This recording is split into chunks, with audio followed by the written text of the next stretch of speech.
Екипата на Куманово, која е шампион во третата македонска фудбалска лига Север, ги започна подготовките за новата сезона, откако во баражот не успеа да ја совлада екипата на Поводот Прилеп, која го сочува второлигашкиот статус откако триумфираше со 2:1. Од минатогодишниот шампионски тим сочувани се околу 7 до 8 играчи, а екипата ќе се комплетира со неколку искусни играчи од Куманово и со играчи од младинската школа. Шампионот кој беше поразен во баражот за новата сезона ќе формира ростер од 25 играчи, а тимот ќе биде предводен нов тренер. На тренерското столче во Куманово седнува Тони Раденковиќ, кој доаѓа од младинската школа, со кој има освоено неколку шампионски титули во втората и третата младинска лига и кој важи за тренер кој сака да им даде шанса на младите фудбалери, а негов помошник ќе биде Мартин Наковски.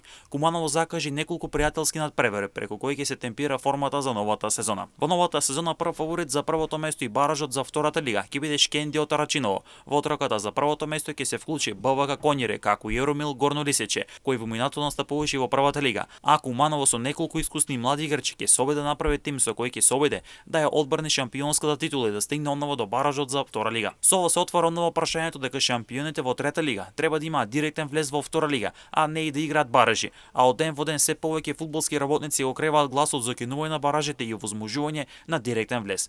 Колку за подсетување, минатата сезона Куманово, Велазирими и Кора беа шампиони во трета лига, но загубија во баражите и останаа во трета лига. За Велазирими тоа беше втор загубен бараж